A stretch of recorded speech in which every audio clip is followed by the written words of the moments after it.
Qual a esquerda da nossa vida?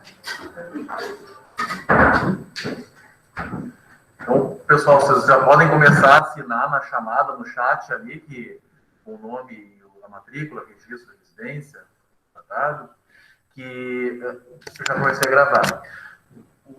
A partir de algum momento vai ter uma nova maneira de presença que a gente está aprendendo aí com o CGP, mas por enquanto ainda vai ali nosso chat ali com o nome de vocês. Tá? Deixa eu ver os casos. Se eu já não apresentei alguns desses casos demais. Esse aqui. Nós tínhamos. Esse aqui que nós tínhamos apresentado, né? Deixa eu ver se esse aqui na vez passada, né? Isso. Esse caso a gente tinha apresentado. Isso. Mais um. 4. Então tá, a gente tinha apresentado até o caso 3, acho que na aula passada, né, que era, deixa eu conferir aqui,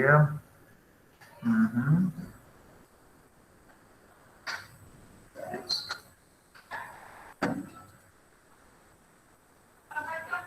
Tá, então tá, vamos para o caso 4. Então tá, pessoal, quem é que quer começar ali na avaliação do caso, interativamente? Então, apaga as da frente aqui e deixa só de trás vocês. Essas duas da frente apaga, deixa só de trás vocês. Assim? Assim. E aí? Qual é o nome dele? Samuel. O Samuel gosta bastante de eletro aí, vai fazer uma avaliação, se quiser sentar um pouco mais próximo aqui para eu pegar o microfone, né?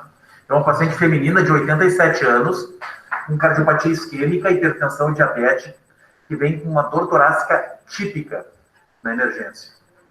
A frequência é mais ou menos 100, aproximadamente, né? Gazone, eu não tô vendo ela. 50, 100, até um pouquinho mais, talvez, né? Tá certo?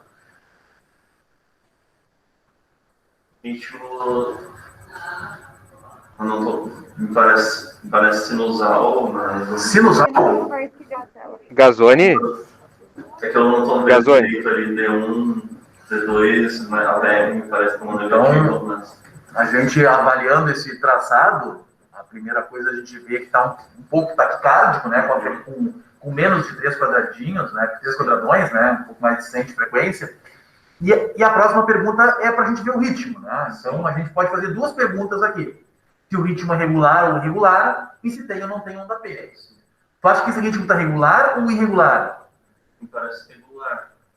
Gazone. Ele parece um ritmo regular, né? Não tem uma irregularidade, ele parece aqui, né, que é difícil de avaliar, né, mas ele parece ser regular. Mas, bom, se ele é regular, a gente tem menos provável um ritmo de fibrilação atrial, né, que é um ritmo irregular. Né? Que nesse caso, onde a onda P tem difícil visualização, é um dos diagnósticos diferenciais, né? Como a gente não vê direito a ativação do átrio, a gente fica na dúvida de qual é o ritmo. Se o ritmo é irregular, é um ponto para a fibrilação atrial, né, que é um ritmo bem irregular. Nesse caso, nos parece regular, né, Samuel? E a onda P, Samuel? Tu enxerga a onda P em algum lugar? Eu tenho a impressão que Gazone, tu tá conseguindo ouvir a gente ou não? Né? As derivações onde a gente vê melhor, às vezes, a onda P é em D2 e V1. Né? Eu acho que ele não tá realmente, D2, a gente não consegue ver direito, né, a onda P. Mandar uma mensagem para ele aqui. E a gente consegue em V1. Eu mandei mensagem no grupo. Aqui, alguém tá na sala assistencial para mandar o recado aí. Uma saliênciazinha aqui. Né? Talvez em V2. E que não se... Que talvez a gente for em D3 aqui. Então, parece haver uma ativação atrial. E parece, nesse contexto aqui, né, que a gente vai olhar, por exemplo, que a gente, quando vai avaliar também presença ou não de onda P e ritmo, a gente vê a linha isoleta, a base, linha de base, né? Geralmente, num ritmo sinusal, um ritmo focal, tu tem linha isoelétrica na linha de base. E nesse caso, a gente não vê uma linha isoelétrica claramente, né? Então, nesses casos, onde a gente não vê onda B direito, pelo menos uma bonitinha sinusal, né? A gente viu em V1 uma ativação material ali que, né, parece o único lugar que é melhor que visível. E a gente não tem linha isoelétrica, o que a gente pode pensar numa arritmia dessas? Por exemplo, o que vocês acham? Pode ser um foco multifocal. Não, está regular, né? A taquicardia atrial multifocal, ela é uma arritmia irregular também, né? Irregular. Então, pode ser uma taquicardia atrial ectópica. Sim, poderia ser uma taquicardia atrial ectópica. Isso sim. Né? E aí tu tem alguns tipos de taquicardia atrial. Tem a taquicardia atrial focal, que é uma onda P diferente da onda P sinusal. E tu tem o flutter, que é uma taquicardia atrial macro-reentrante, que é um circuito no átrio, onde a gente não vê linha isoelétrica. Porque, na verdade, a ativação do flutter é um looping dentro do átrio. Certo? Então, a gente não vê claramente linha isoelétrica, né? A gente vê a onda F, que é uma ativação do circuito da macro-reentrada, né? Do macro-circuito de arritmia. Então, eu acho que, olhando esse traçado, a gente tem que pensar no flutter, por exemplo. Se tu falar taquicardia atrial, o flutter é uma taquicardia atrial macro-reentrante. Aí a questão é saber se é focal ou não. E às vezes é difícil, né? Por isso que, quando a gente não consegue ver linha de base direito nos flutters, né? A gente pode fazer o quê? Tem que transmitir a tela. Ah, não estou transmitindo? É verdade. Porra. Porra. Não tá. Deixa eu tenho que transmitir aqui. Não está transmitindo? Permitir. Apresentar. Tem uma galera que não está conseguindo entrar e não está te ouvindo, não está vendo a tela. Mas desculpe, pessoal.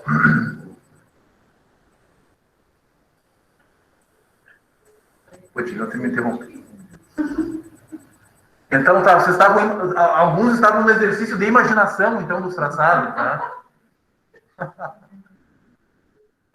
Agora, tá todo mundo vendo a tela? Sim? Agora sim. Estão vendo a tela aí? No dispositivo? Eu não tinha sido aceita. Vamos ver. Só que Quer ver aqui. pedi agora de novo. Estão vendo? Sim, o Daniel falou que sim. Desculpe, pessoal. Fui iniciar aqui o traçado e os traçados rapidamente não está dando. Então, vou fazer um resumo para vocês que o Samuel estava interpretando. Deixa eu ver aqui. Então, beleza. Tá aqui. Então, é um caso de uma senhora de 37 anos que chegou com cardiopata isquêmica, hipertensa e diabética com dor torácica típica.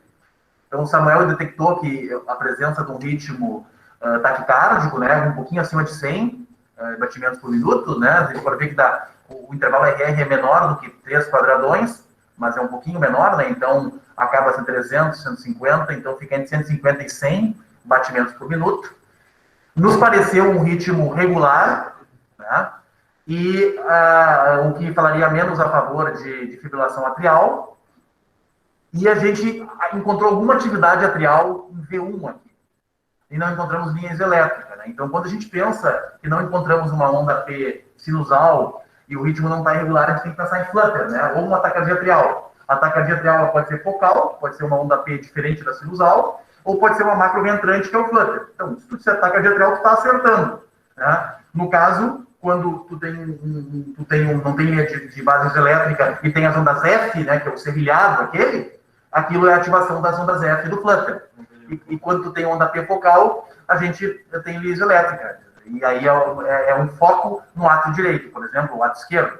Tá? No caso aqui, fica difícil de visualizar, tá um pouco tremido, de base, a vida real é assim. Então, uma maneira que a gente tem, muitas vezes, de fazer o diagnóstico diferencial é a gente fazer uma adenosina, né? Bloqueando o nódulo AV e permitindo, então, que a gente consiga ver melhor a ativação atrial. né? Então, muitas vezes, uma onda F de flutter que a gente não consegue visualizar numa frequência cardíaca maior, que não é uma onda F tão bonitinha, né, tão bem desenhada, a gente consegue ver melhor quando a gente faz um bloqueio na válvula B, porque daí a gente, com a adenosina, aqueles poucos segundos que a gente abre o traçado e conduz para o ventrículo com menor frequência, a gente consegue ver melhor a linha de base, identificar se tem onda P, se tem onda F, né? E isso nos ajuda, ou eventualmente termina a arritmia, né? E isso acontece mais frequentemente nas taques supraparoxísticas, né? Tipo reentrada nodal. O flutter não termina com adenosina. Uma taquicardia atrial focal, né? Ela até pode terminar com adenosina, mas não é o comportamento usual da arritmia. Certo? Então, na sequência, essa paciente, ela fez o quê? Ela fez INTG, porque ela estava com dor. Dor no peito, era isquêmica, né? E o pessoal estava um pouco hipertensa na chegada, e o pessoal fez NTG. E o que a gente vê agora com NTG? Agora eu consigo ver parece uma onda P. Isso, agora a gente consegue ver uma onda P, que é uma onda P com eixo normal, né? Positivo em D1, positiva em AVF. Intervalo PR limítrofe ali, né? Quase 200 milissegundos, ou 5 ADG pequeno, mas ainda, né? Acho que dá para considerar um pouco aumentado, né? Tem 200 milissegundos, ou 5, ou um quadradão, né? Ou 5 ADG pequeno. Então, tem um BAV de primeiro grau, né? Então, bloqueio ventricular de primeiro grau, com intervalo PR um pouco aumentado, e o ritmo sinusal. O eixo do QRS ficou o mesmo, né? É um eixo que aproximadamente em 0 graus, a gente vê que o AVF é isodifásico, né? E o R é maior em D1, é um eixo em 0 graus, né? E a gente, na repolarização, também não tem nenhuma grande alteração, né? Tem um achatamentozinho aqui na parede inferior, uma alteração inespecífica, né? Mas não tem nada gritante, aqui também achata um pouquinho, né? Seria o que a gente chama de alterações inespecíficas, né? Se a gente for avaliar um eletro numa paciente cardiopata isquêmica, a gente vê que não tem muita onda R aqui em D3 e AVF. Isso pode ser uma onda que pode sugerir também, né, uma zona inativa inferior prévia, né, que talvez ela tenha tido algum infarto nessa região, né, onde ela tem aqui, ó, a onda T invertida, né, em D3, a AVF, a onda T é chatinha aqui, e o QRS também é negativo, então inicia com a Q. Então essa Q da parede inferior pode ser se tratar de um infarto antigo, né? Embora que a gente fica um pouco na dúvida aqui, né? Mas dá para considerar, né? Não se vê nenhuma R aqui, e tem aqui também uma Qzinha, né? Em duas derivações, né? Quando tem duas derivações a gente tem mais certeza. Quando é numa derivação não dá para dizer. Então aqui em D3 está mais claro e em AVF não está tão claro. Então eu acho que é o eletro que sugere, né, que possa ter uma zona inativa inferior prévia, né? Mas que a gente não tem como bater o martelo, tá? Então, a evolução, nesse caso aqui, que o pessoal descreveu no prontuário, é que tinha havido uma reversão espontânea de uma ataque supra, ou de uma flutter, né? Eu olhando o traçado com o pessoal aqui, e vendo a evolução, conversando, a gente vê que, na verdade, ela estava com dor, 100 e poucos de frequência. A gente pode ver que a linha de base é um pouco tremida, tem um pouco de artefato, o que dificulta a visualização, né? Ele já tem um BAV de primeiro grau, e quando tem um BAV de primeiro grau, o que acontece é que quando aumenta a frequência, a onda P às vezes tende a ficar próxima da T, e ficar difícil de avaliar. Então, a minha interpretação desse episódio é que a paciente estava em taquicardia sinusal, onde é difícil a avaliação da onda P. Quando ela iniciou o NTG para tratar a dor, melhorou a dor, e ela ficou menos taquicárdica, e o eletro ficou, então, mais nítido, certo? Porque não foi uma coisa súbita, né? Foi uma coisa progressiva e coincidente no tratamento. Então, na verdade, vocês veem como o eletro, na vida real, às vezes, ele pode pegar umas peças na gente. Então, ali naquele caso, se a gente fizesse uma adenosina monitorando, a gente ia ver que a onda P apareceria. Fazer um BAVT e tal, né, transitório. Então, é um eletro bem legal. É uma paciente isquêmica que, quando baixou a frequência, ficou claro que, a princípio, não tinha uma arritmia. Né? Era só, na verdade, taquicardia e artefatos que dificultavam a visualização. Uma dor torácica típica também. Esse traçado aqui é diferente, ele tem a repolarização aqui na parede anterolateral, né? E também na parede difuso, né? Na verdade, também que inverte todas as T's, né? E a gente vê também aqui, se vocês prestarem atenção, que até tem um suprinha de AVR e nas outras derivações todas tem uma inversãozinha com um infrinha. Então, é uma frente de 87 anos, que é cardiopata isquêmica, hipertensa diabética, ela deve ter uma doença multivascular, né? E a gente vê que quando está com uma frequência menor, o supra-DVR some e aquela inversão de T difusa com infra-ST também desaparece. Certo? Então, é um caso bem interessante, né? Que essa paciente, esse é o próximo eletro dela também. Nessa paciente já seria recomendado um cateterismo 24 horas. Hã? Essa paciente, né? Ela é uma paciente multivascular. Né? A princípio, a gente tem que ver qual é o tratamento que já foi feito para ela, né? Porque eventualmente tem um tratamento conservador, já tem um cateterismo prévio, você é multivascular, tu não vai optar por operar ela aos 87 anos, ou botar mais um stent, daí tem que ver. Mas, a princípio, tu pode optar por fazer um tratamento conservador, dependendo da situação. Óbvio que, tendo quanto a taquicardia, ela ficou com mais isquemia. Se com o tratamento clínico ela melhorar, ficar bem, não alterar muita troponina, né, não alterar a troponina e não ter piorado a função ventricular, a gente pode discutir. Aí tem que ver a condição clínica de levar ou não para o tratamento. Via de regra, esse paciente, ele tem com dor na emergência, né? Ele não necessariamente precisa subir urgente para a hemodinâmica, mas precisaria de uma estratificação invasiva, né? Porque com esse supra-DVR infradifuso, mostra que pode ser uma lesão grave, né? Então, tem que ver a história. Mas, então, se a gente for fazer um resumo, né, é um paciente que mereceria uma estratificação invasiva do quadro isquêmico delas. Né? Mas seria aceitável, por exemplo, um metoprolol para tentar reduzir a frequência? Conforme se não tivesse essa cardíaca, tudo agudamente, né? Porque, enfim, para não, mas seria um tratamento otimizado, clínico, e discussão da estratificação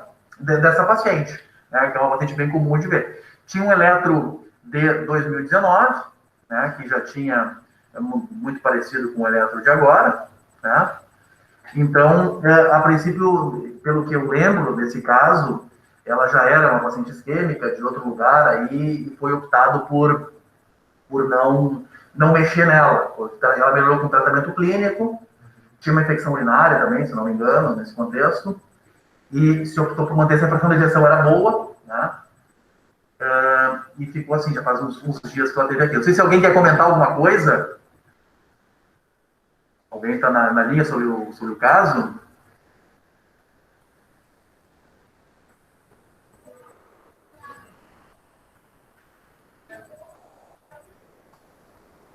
Não?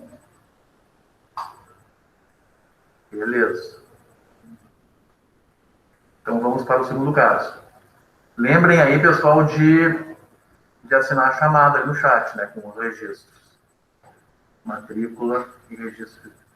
Caso 5. Vocês não tem nenhuma pergunta aqui no chat em relação ao caso? Não? Claro, então, para todo mundo? Beleza. O próximo caso, então, é uma paciente de 62 anos, hipertensa, diabética, renal crônica, em hemodiálise, que veio por febre, mal-estar e diarreia. E apresentou esse traçado na chegada em mau estado geral. Né? E foi tu que atendeu esse caso? Foi, né? E aí, como é que ela estava na chegada? Então, ela estava queixando de bastante mal-estar, assim, uma queixa meio inespecífica. Sim. Ela foi criada para Covid, se eu não me engano, ela tinha ideia também. Sim, ela chegou na emergência Covid, né? Isso. Mas era uma queixa bem específica. E aí foi ignorando, a gente viu o traçado do monitor, tinha esse traçado, ele pediu para fazer um alerta. E quer que fale tudo? Não, esse eletro, não, pode descrever o que tu vê nesse eletro, antes de dizer o que era, né? O que tu acha desse traçado? Então, começando independente da análise, né? Não tem onda P, não é? Já tá taquicárdico? Tem que avaliar a frequência. Se a gente for ver aqui, mas tem, né? Aqui, ó, deixa eu ver, 360, em torno de 100, né? 100, se a gente contar aqui o pico a pico, sei lá, 300, 150, 100, até menos, né? Isso tem menos de 100 de frequência. É pegar o pico aqui, ó. Tá? 300, 150, 100, 75 seria aqui, então um pouquinho mais, 88. Tá? E aí, o que mais? Não tem onda P visível, né? Sim. QRS alargado. QRS bem alargado, né? Super alargado. Tu não consegue, tu vê que esse traçado, a gente vê uma coisa, a gente tem que tentar descrever o que a gente enxerga. Mesmo que às vezes a gente não saiba a palavra adequada. Mas se a gente for ver aqui, o que acontece? Parece que o QRS está fusionando com a onda T, né? Como é que a gente chama isso? A gente viu até em umas aulas anteriores aí. Parece isso, sinusoidal, né? Parece que começa a fazer uma, né? Onde a gente, o que esse quadro clínico nos faz pensar? Que vocês pensaram na hora, né? Mesmo antes de chegar potássio, é um paciente renal crônico, que a gente não sabe como é que tá, que piorou essa urina, está com diarreia, que daqui a pouco, né? Enfim, não sabemos quando é que fez a diálise e tal. Ela tinha pulado uma diálise, ela fazia 3 vezes por semana, não tinha então, isso parece um ritmo sinusoidal da hipercalemia. Que o que acontece na hipercalemia, né? Apicula onda T, depois vai alargando o QRS, PR, vai achatando, né? E daqui a pouco vai fundindo, né? Vai alargando e fundindo, criando uma dificuldade de diferenciação do QRS, da porção final do QRS da repolarização. E isso é um ritmo que acontece com potássios muito altos, acima de 9, geralmente, né? E é um ritmo, assim, pré-parada, né? Quase parando.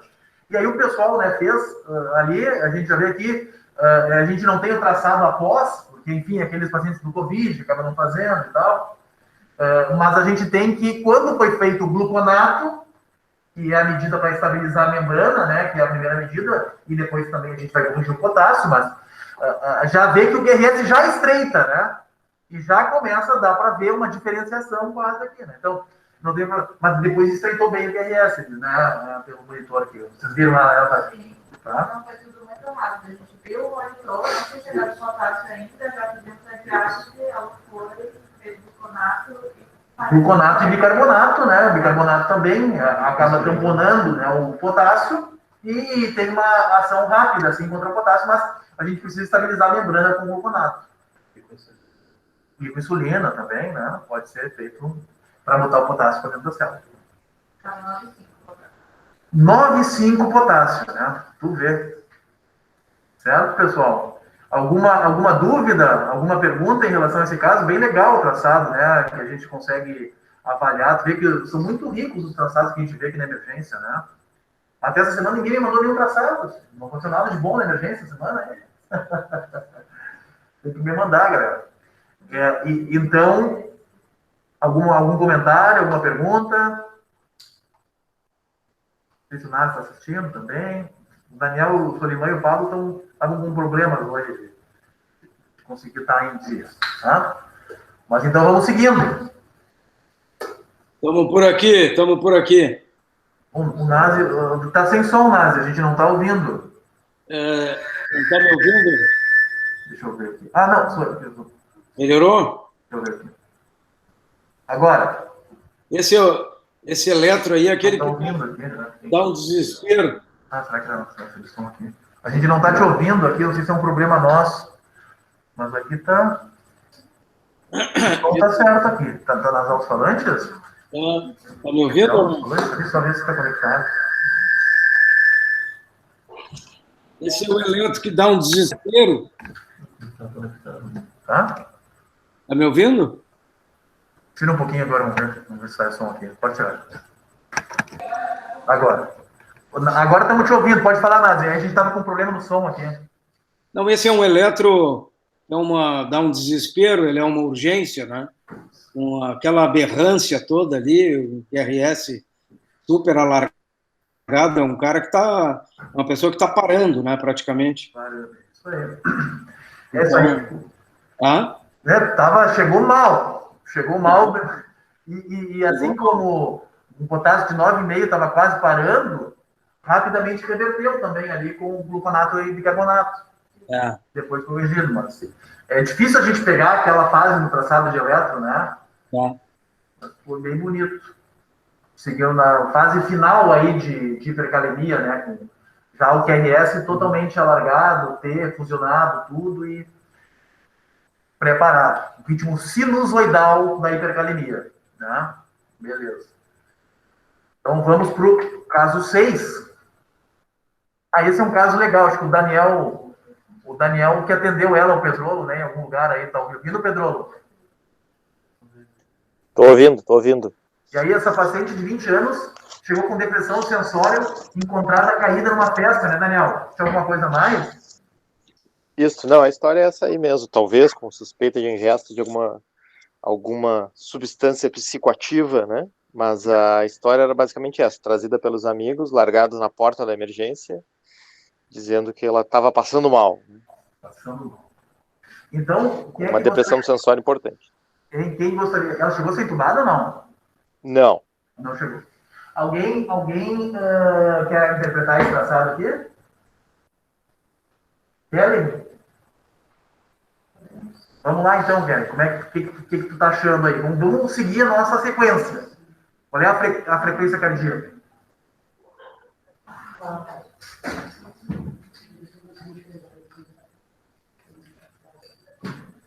Parece que tem entre 3 e 4 quadradões, talvez? Vamos ver aqui, ó. Aqui dá para ver, ó. 300, 150, 100, 75. Acima de 80. Isso aí.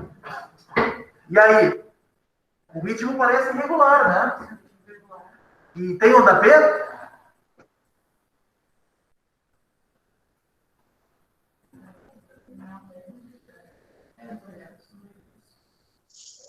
E aí? Primeira pergunta que a gente faz é a seguinte, que daí fica mais fácil da gente interpretar. Tem ou não tem onda P? Tem onda P. Ponto. Tá? Aí a gente vai olhar a onda P e vai se dar conta que tem, se alguém falar, mais de um tipo de onda P.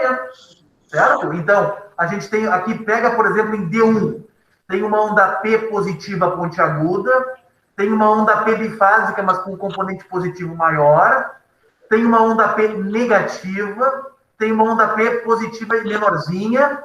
Então, nós temos aqui um ritmo atrial multifocal, certo?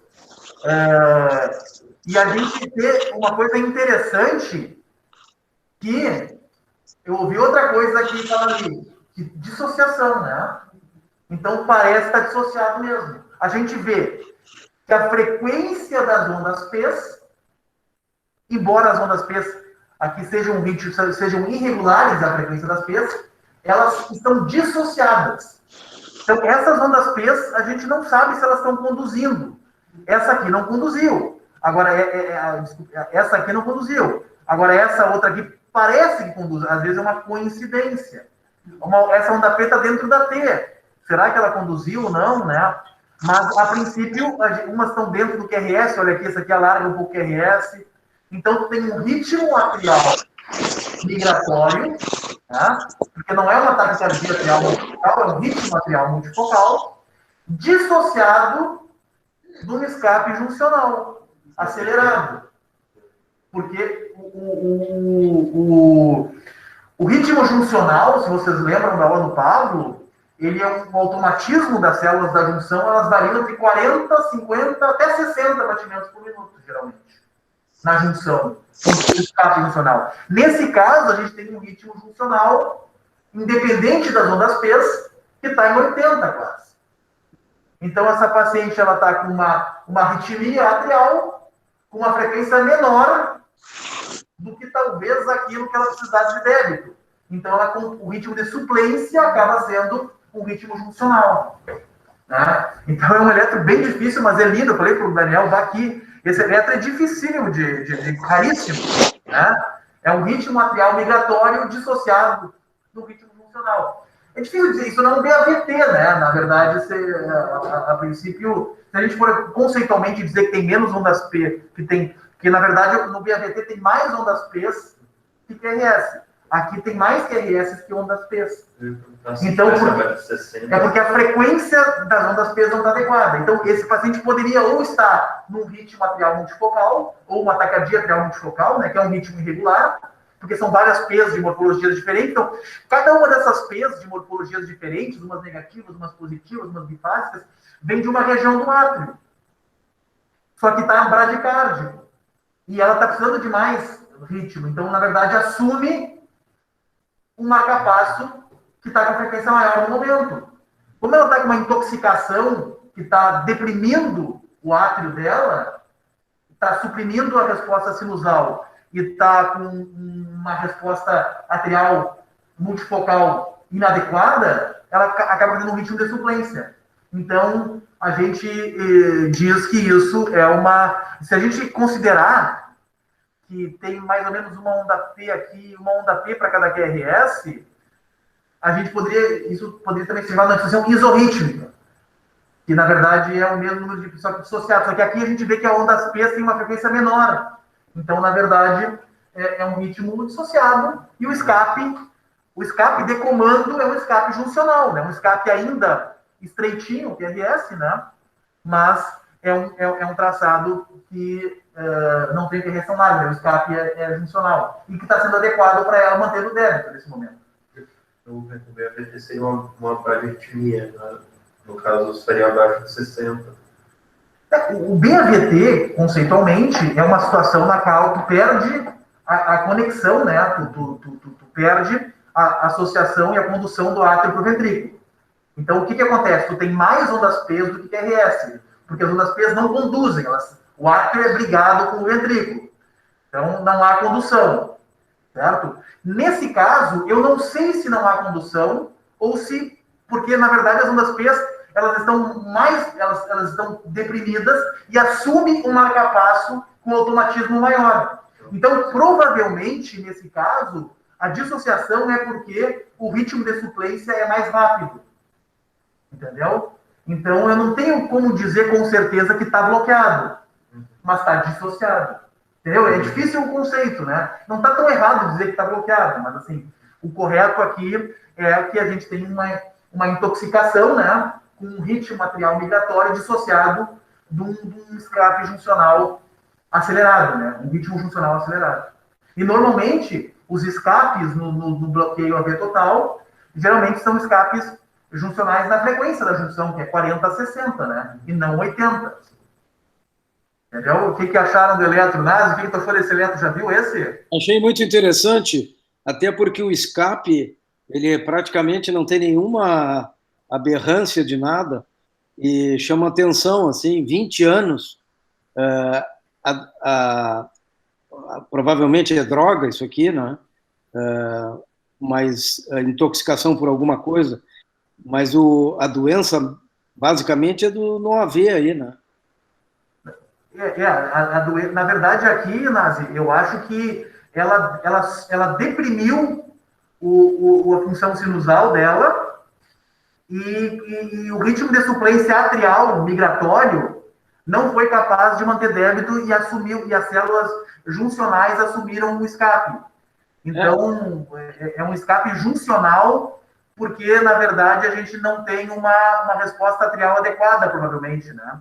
Qual é a medicação que ela usava? Pois é, isso a gente vai ver na sequência. Então, aqui a gente não sabe, a gente não teria, na verdade, como responder essa pergunta do nódulo AV, né?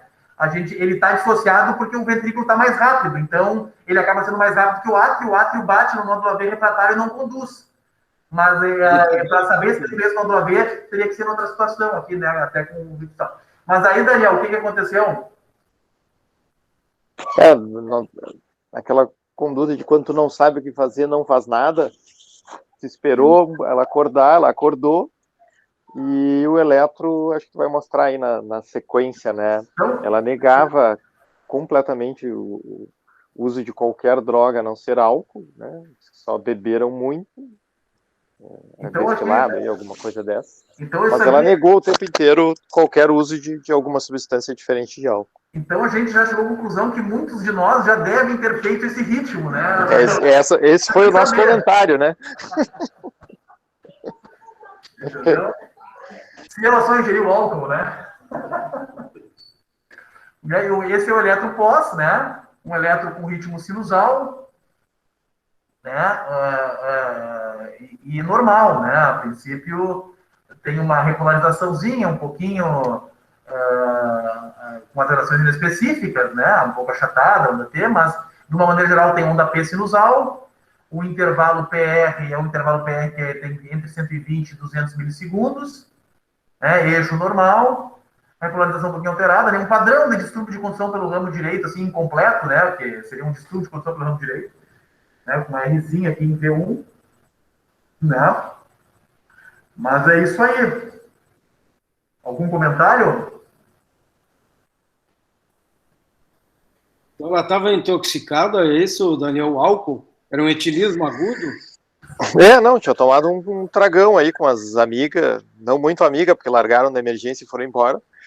E em princípio só isso, assim, só ingesta de álcool, era só o que ela afirmava que tinha bebido, né? Tomou um trago ruim. Certo? Então, deixa eu ver que horas são agora. Acho que dá para a gente fazer mais um caso, né? Acho que sim. Esse caso aqui, o número 7, eu acho que eu nem botei anunciado aqui, porque eu botei meio na correria, né? Então, esse caso 7, deixa eu só ver se tem ali tem aqui embaixo a história aqui que eu não cheguei a botar. Né? Tá. Tá. Alguém conhece esse caso do guri que estava ali na UI semana passada? Hã? Pode comentar, então, a Natália também, né? Pode. E aí a Natália vai falar do caso que eu não lembro direito da história clínica. É um paciente jovem, se não me engano, era de 19 anos. Jovem, 19 anos, tá? E ele iniciou uma dor precordial. Dor precordial. Em decúbito dorsal. Em decúbito dorsal. Isso. E que aliviava quando ele perdia da frente. Tá. Junto a isso tinha uma febre, mais ou menos 38,5. E quanto tempo tinha evolução? Quando ele chegou de febre, uns 3, 4 dias. E de sintomas, assim, de dor e coisa? Isso, 3, 4 dias. Tudo 3, 4 dias pra cá? Isso. Tá. E aí ele procurou a UPA, Zona Norte, e lá foi feito um eletro e foi feito um ultrassom laser também. No eletro veio muito semelhante. Tá. Isso aí, vamos interpretar esse eletro agora, sem a gente tentar fazer, né? Vamos dar umas pistas, vamos tentar fazer a interpretação desse eletro. Quer fazer a interpretação? Pode ser. Então fala, vamos seguir a avaliação. Só, Gazzoni, ou tu repete aí o que ela fala, ou pede para ela falar mais perto do microfone, que fica difícil de ouvir. Um pouco mais próximo para falar. Então, assim, a Natália estava falando que ela atendeu é um menino de 19 anos que tem um quadro, uns 4 dias de febre e dor torácica no peito, assim, que piorava quando ele respirava fundo, né? E melhorava, às vezes, quando ele se agachava um pouco, né? Ou fazia uma flexão do tórax, certo? E febre e essa dor torácica. E o eletro que chegou na UPA foi esse. Né? Chegou aqui no Clínicas, mas era muito parecido com esse o da UPA. Então, eu queria que vocês interpretassem esse traçado aqui. Ela vai interpretar com a gente aqui. Frequência cardíaca de mais ou menos 75. 56, 75, isso. Ritmo regular. Regular. Tem onda P. Tem onda P, né? Precedendo todos que é Isso. Onda P de morfologias moleculares. Positiva ID1 e AVF, né? Parece uma sinusal, né? Isso. Então, é ritmo sinusal. Intervalo PR normal. Que mais? QRS estreito. QRS estreito. tem a VF está um pouco mais negativo. Um pouco mais negativo, né? Então, está entre 0 e menos 30, mas D2 é positivo ainda, né? Então é um eixo que está entre 0 e menos 30, ainda é um eixo normal, né? O da VF é um pouquinho negativo, então está acima de 0 graus, né? Porque a VF é positiva até 0.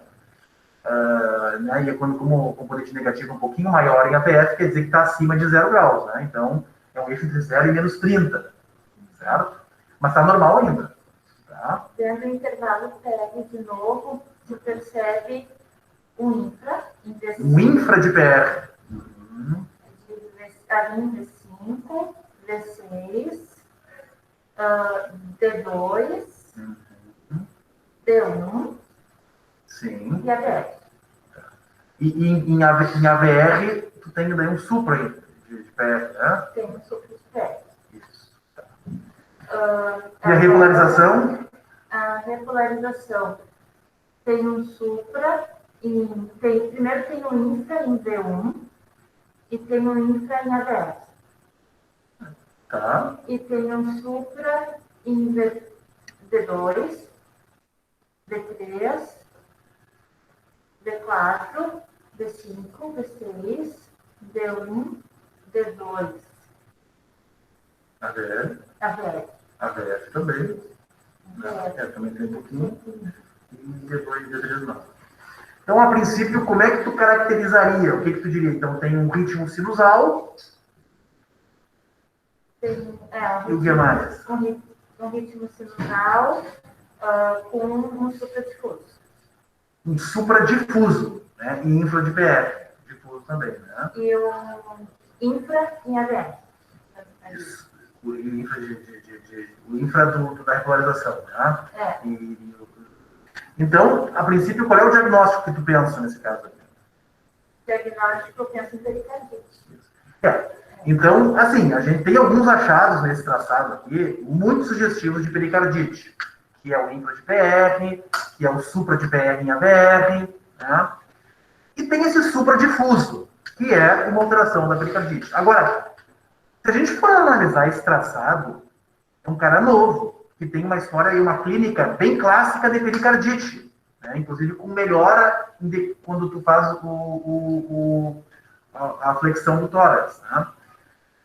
Então, tu leva a pensar que isso seja uma pericardite. Agora, esse traçado, ele é um traçado que não é o que a gente mais vê no supra de uma pericardite aguda, na primeira fase da pericardite.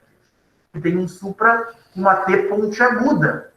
Esse supra, que é um supra até certo ponto convexo, num cara de 19 anos, com toda essa clínica, a gente fica mais tranquilo de pensar em pericardite. Mas um cara acima de 40 anos aí, com fatores de risco, é cachorro esse supra aí, né? Muitas vezes tu acaba mandando pro cateterismo para fazer diagnóstico diferencial. Nesse caso do guri, não. Não sei o que tu acha, Nádia. Eu acho que a clínica dele é bem sugestiva de pericardite. O eletro tem alteração difusa, esse infra de PR, ele não é comum, mas ele é muito sugestivo quando ele aparece, o infra de PR. O que tem, ele pode ter uma miopericardite, né? Não sei se ele tinha alteração de enzimas ou não, se tinha Covid, não tinha. Troponina negativa e o Covid também não tinha, né? A princípio, né?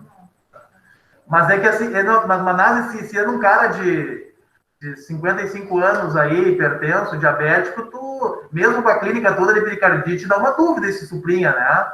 Tá, com certeza. Essa parede anterior ali, aquele plus-minus ali, né?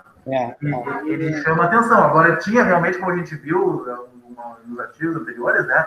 Esse infra de PR aí, bem sugestivo, né? Supra de PR em AVR, né? E o supra difuso, foi. Esse caso, por exemplo, ele tem algum outro eletro na sequência? O doutorado, tipo, tem indicação, então, de ao invés de fazer um diagnóstico diferencial com o ecocardiograma. Ele tem que fazer um eco, né? Até para ver se tem derrame pericárdico, né? A princípio ele tinha uma pericardite, ele tinha febre, tinha outras coisas, né? E esse é outro eletro na sequência dele, também muito parecido. Então, a conclusão que a gente chega avaliando é o que aquela coisa até que o Soliman falou no artigo, no áudio que deu aí, que a pericardite tem várias fases, né? Então, aquela alteração do articulamento da T com o supra-ST, aquele que tem o supra-ST difuso, e com a T pontiaguda ali, isso é muito comum na fase inicial da pericardite, que dura alguns dias, horas a dias. Depois de alguns dias, as semanas, tu começa a inverter a T. Né? E tu pode ter uma inversão de um supra, ele começa a ficar um supra com inversão de T, né? Às vezes começa o supra a ficar com uma morfologia um pouco diferente, né? Até um pouquinho complexo, eventualmente, e inverter a T. E aí tu pode ficar com a T invertida por mais um tempo e depois de meses normaliza. Então, eu acho que esse traçado é um traçado de pericardite não na fase inicial da pericardite, já deu um quadro subagudo, e por isso não ficou com aquelas alterações tão típicas da pericardite com supra e T pontiaguda. Né? Tem já uma questão de de inversão de T, né? Não, tem um supra já com inversão de T, né? Sem a T pontiaguda, o que dá uma aparência, né, de um supra que confunde mais com isquemia. Né? Mas aqui, é claro, fez a eco, né? A eco não tinha derrame, né? Tinha um pouquinho? Tinha um pouquinho de derrame, leve derrame pericárdico. E tinha alguma alteração de válvula, não? Não. Não tinha alteração de válvula. E no final das contas, como é que ficou o diagnóstico dele? Olha, pelo que eu sei, ele tinha também púrpura em membros inferiores, e lá na UPA tinha coletado uma PF dele e deu meningococo. Deu meningococo, é? Olha só. O que deu? Eles fizeram uma PL na UPA, porque ele tinha alguma dor de cabeça, alguma coisa? Ele tinha essa febre. Essa febre? E veio meningococo, Nazi. Ah. Sim, ele, na verdade, tinha uma púrpura, né?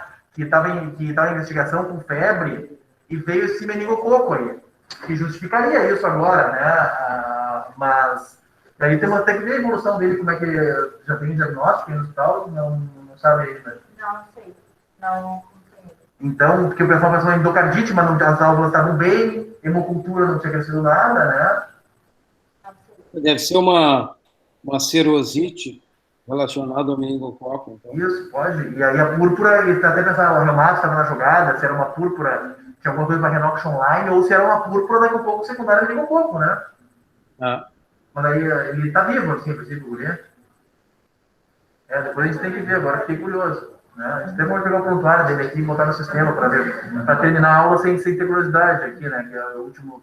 Aqui, ó, até peguei o prontuário dele aqui. Professor, uma dúvida. Oi. No caso, por exemplo, de um paciente mais velho que se tenha dúvida de uma causa diagnóstica diferencial de causa isquêmica, daria o OAS com o Grel antes ou depois do eco? Se o cara tem muito fator de risco, tu vai ter avaliação na hora, né? Se tu achar que é mais para isquemia, tu acaba dando ES com o Grel. Mas se tu puder fazer uma eco, ou também um cateterismo, né? Porque nesses casos, onde tu fica com muita dúvida diagnóstica, e seria aqui, se a gente trocasse a idade do guri para 55, 60 anos, hipertenso diabético, e chegasse com esse eletro, o ideal era ele fazer um cateterismo, né? Não sei se concorda, Nazi. Para a gente não perder tempo também, daqui a pouco que seja uma coisa isquêmica. Embora o cateterismo também tenha a questão do diagnóstico diferencial. Eu acho que seria o principal exame para ele se ele fosse um cara com fatores de risco e mais velho, para fazer o diagnóstico diferencial, né? E uma eco. Não sei se vocês concordam. Teria que ter mais fator de risco para doença cardiovascular para a gente indicar uma estratégia invasiva, mas as alterações são muito difusas, a não ser que ele tivesse um multiarterial. Assim. Mas se ele tivesse, se fosse esse paciente de 40 anos aí, mesmo que se fosse uma pericardite, coisa, tu dá o AS clopidogrel antes de fazer o CAT, não seria problema, eu acho. Né? Não sei se vocês concordam. Eventualmente, tu pode até fazer um pouquinho de pericardite hemorrágica, mas assim, não... O AS, pelo menos, né? Teoricamente, se tu suspeita mais de cardiopatia isquêmica, tu poderia dar, mas daqui a pouco se tu acha, se tu tá meio na dúvida, e é um cara com fatores de risco, como o Nazi falou, né? Não nesse de 19 anos. Aí eu acho que o ideal seria ir logo pro CAT, antes de fazer mais coisa, e ele fazer os antiagregantes no CAT, né? Até porque, se a gente for ver os últimos consensos de infarto, o Nazi me corrige se eu estiver errado aí, eles pedem para dar a dose de ataque dos antiagregantes na hemodinâmica, né?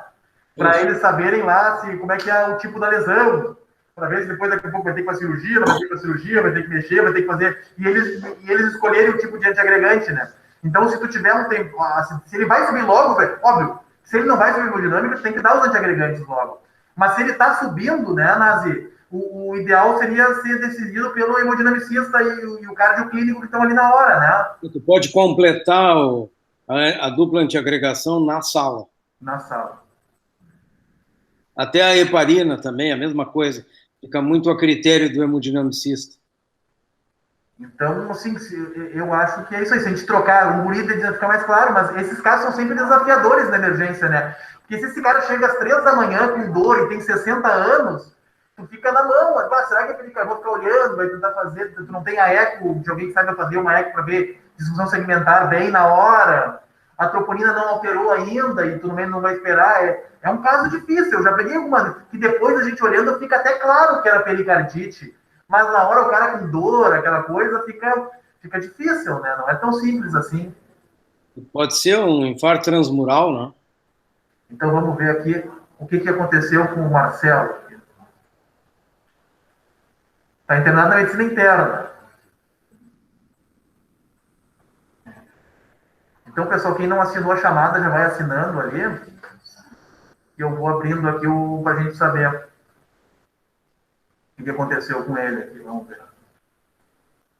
A tela está meio lento aqui. O GHU, eu não sei o que aconteceu, que hoje ele está um pouco mais lento. Um pouco generoso.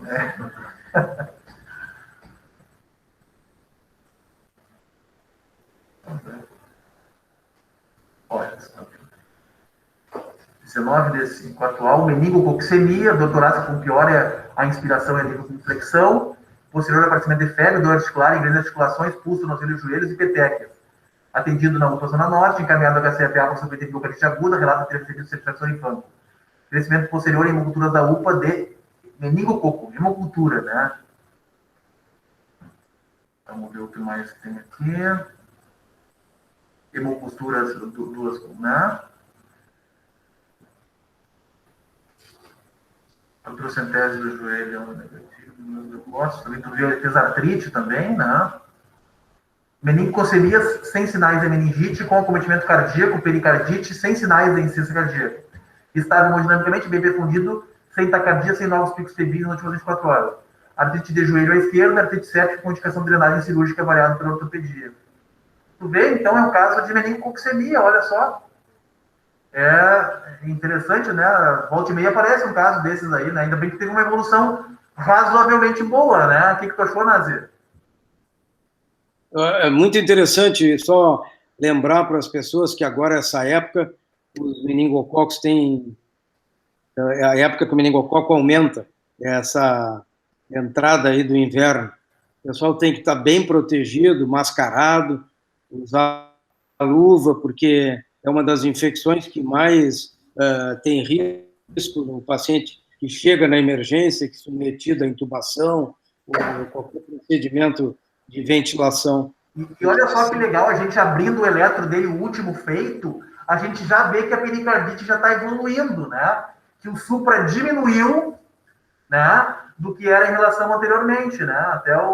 Então já está, ele é mais evidente, né? Então, a princípio, está em evolução. Daqui a um pouco vai ficar só as T's negativas e daqui uns meses vai normalizar o eletro, né? Então, bem interessante, né, o caso aí, pessoal, para a gente ver. Mas como tem caso bom aqui, né, Nazi? O Nazi que fala isso sempre. Olha, onde é que a gente vai ver isso, tio? É uma escola. Né? Já vou botar aqui depois. Maravilhoso. Então tá, pessoal, até a semana que vem vai ser o artigo, a gente manda depois, o ideal seria todo mundo ler o artigo. Certo? Todo mundo assinado. Até a semana que vem, então. Um abraço. Um abraço. Tchau, tchau. Que legal, né, cara? Isso é legal porque eu tinha apresentado na quarta o meu artigo de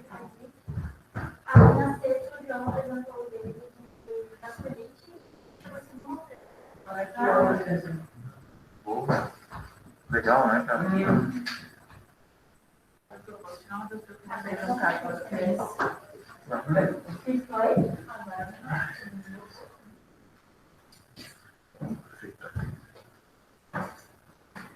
Quem é que tá comigo não lia ali, pessoal? Ninguém? Estou sozinho?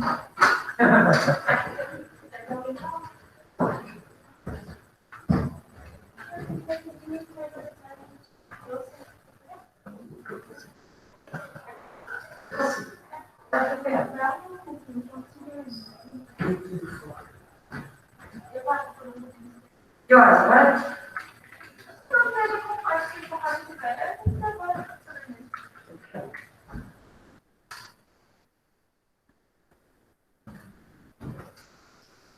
A Marina que vai jogar para a próxima aula.